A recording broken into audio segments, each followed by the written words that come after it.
પૌવાનો ચેવડો બહુ મસ્ત થયો છે. નાયલોન પૌવાનો ચેવડો જ્યારે બનાવીએ ત્યારે ઘણા કમ્પ્લેન કરે છે કે તમારો શ્રિંક થઈ જાય છે, એટલે સંકોચાઈ જાય છે. તો એના માટે સરસ મજાની ટીપ, ભારતમાં તો સરસ મજાનો તડકો આવતો હોય છે. જ્યારે પણ તમારે ચેવડો બનાવવાનો હોય ત્યારે 2-3 કલાક કપડા ઉપર એને સૂકવી દો, વચ્ચે વચ્ચે હાથ ફેરવો અને ઠંડો થાય પછી એને થોડુંક શેકી અને તરત વઘાર કરવાની જે પ્રક્રિયા છે એ કરો, ક્યારેય નહીં સંકોચાય. ટીપ 2, તડકો ન હોય તો એકદમ ધીરા તાપે એને શેકવાના છે અને થોડી થોડી ક્વોન્ટિટીમાં એને શેકવાના છે, એક સામટા ઉમેરવાના નથી. કઢાઈ એકદમ ગરમ હોય ત્યારે નહીં નાખવાના, કારણ કે પૌવામાં જે સ્ટાર્ચ હોય છે એ ગરમીને સીધી પકડે છે એટલે તરત જ સંકોચાઈ જશે. તમારે ગરમ કઢાઈમાં ક્યારેય નહીં ઉમેરવાના, એકદમ ધીરા તાપે એને શેકવાના, તરત શેકાઈ જશે. ટીપ 3, અથવા જ્યારે પણ તમે પૌવા ઉમેરો તો ધીરા તાપે એને શેકો અને અંદર થોડુંક મીઠું ઉમેરી દો. મીઠું એ ગરમીને સીધી શોષી લે છે એટલે પૌવા સુધી નહીં પહોંચવાનું. ટ્રાય કરજો. જ્યારે પણ મરચું ઉમેરો અને મસાલો ઉમેરો ત્યારે ગેસ બંધ કરી એનું ટેમ્પરેચર ડાઉન થાય ત્યારે મરચું, ખાંડ એ બધું છેલ્લે ઉમેરવાનું છે, જેથી કરીને ગરમમાં એ વરાળ જેવું નહીં થાય. જો ગરમમાં તમે ઉમેરશો તો એ સંકોચાઈ જશે તરત અને પૌવા નરમ પડી જશે. ઠંડા થાય પછી એને એરટાઈટ બરણીમાં પૂરો તો એવા ને એવા સરસ ક્રિસ્પી રહેશે. તો મેં અહીંયા 500 ગ્રામ નાયલોન પૌવા લીધા છે. પૌવાને પહેલાં ચાળી લેવાના છે કે ઝીણી ઝીણી કતરણ પણ આવતી હોય છે ને કચરું પણ આવતું હોય છે, જોઈ શકો છો. એટલે એને પહેલાં દૂર કરી લેવાનું છે ને 2 બેચમાં કરવાના છે. અડધા પૌવાને મેં આવી રીતે તડકે 2 થી 3 કલાક મૂકી દીધેલા. તડકે મૂકેલા એ પણ એવા જ છે સરસ.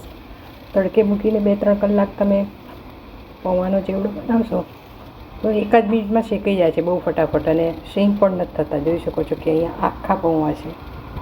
250 ગ્રામ પૌવા છે, આમ 500 લીધા છે એટલે થોડા થોડા કરીને હું શીખું છું.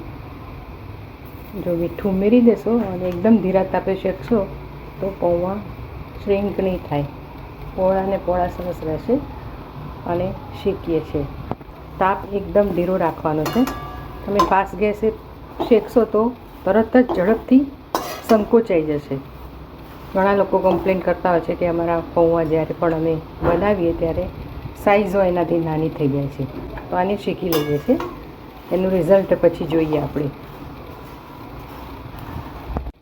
મીઠું નાખવાથી જોઈ શકો છો કે આ એવા ને એવા સરસ રહ્યા છે ને સંકોચાઈ નથી ગયા અને સરસ મજાના થઈ ગયા છે. જુઓ, તડકો આવતો હોય તો એને 2-3 કલાક તડકે સૂકવો, પછી એને તો અથવા તો ધીરા તાપે એને શેકો અથવા તો મીઠું ઉમેરીને શેકો. કોઈ પણ રીત તમે અજમાવી શકો છો, એકદમ સરસ રહેશે. હવે થોડાક તેલમાં જરૂર મુજબ શિંગદાણાને તળી લેવાના છે. શિંગદાણા તળી જાય એટલે થોડાક કાજુ, આ બધું ઓપ્શનલ છે, તમને ન ભાવે તો કશું જ નહીં ઉમેરવાનું. ત્યારબાદ થોડાક ડાળિયા, એક વાસણમાં બધું ભેગું કરવાનું છે. દ્રાક્ષ ઝડપથી ફૂલી જાય છે એટલે ખ્યાલ રાખવાનો. મરચાં અને મીઠો લીમડો બંનેને એકદમ ક્રિસ્પી ખખડે એવા કરી લેવાના છે. ભેજ રાખવાનો નથી, ભેજ રાખશો તો ચેવડો નરમ પડી જશે, એટલું યાદ રાખવાનું. તો એને પણ સરસ મજાના ક્રિસ્પી કરી લઈએ છીએ. અને હવે ટોપરું છેલ્લે ઉમેરવાનું છે. એ ઝડપથી શ્યામ થઈ જાય છે એટલે તરત જ કાઢી લેવાનું છે.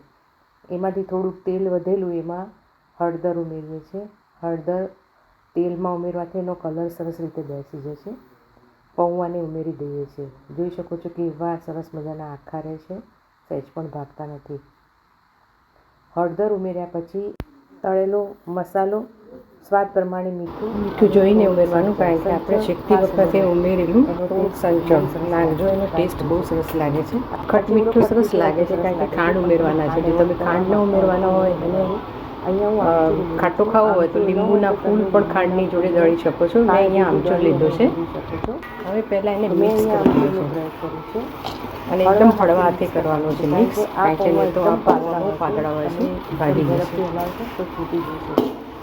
અને જોઈ શકો છો કે બધું હળદર છે. મિક્સ કરતી વખતે ગેસ બંધ જ કરી દેવાનો છે. ગરમ ગેસ હશે ને ચાલુ તો પૌવા વધારે છે ખાવામાં છે.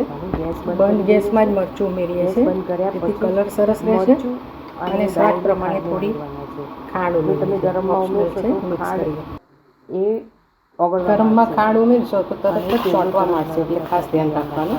મિક્સ કરી લઈએ છીએ અને આ ચેવડો સરસ રીતે તૈયાર થઈ જાય છે. ચેવડો ઠંડો થાય પછી જ એને એરટાઈટ બરણીમાં ભરવાનો છે. તમે સ્ટીલના અથવા તો કાચની બરણીમાં ભરો તો એ વધારે હિતાવહ છે. પ્લાસ્ટિકમાં સમયાંતરે વાસ પણ મારતી હોય છે અને હાઇજેનિક પણ નથી. તો મિત્રો, આ રેસીપી ગમી હોય, ક્યાંથી જોઈ રહ્યા છો એ મને ખાસ લખજો. Thank you for watching. ફરીથી મળીશું રેસીપીના એક સરસ મજાના પ્રયોગ સાથે. Take care. Bye bye.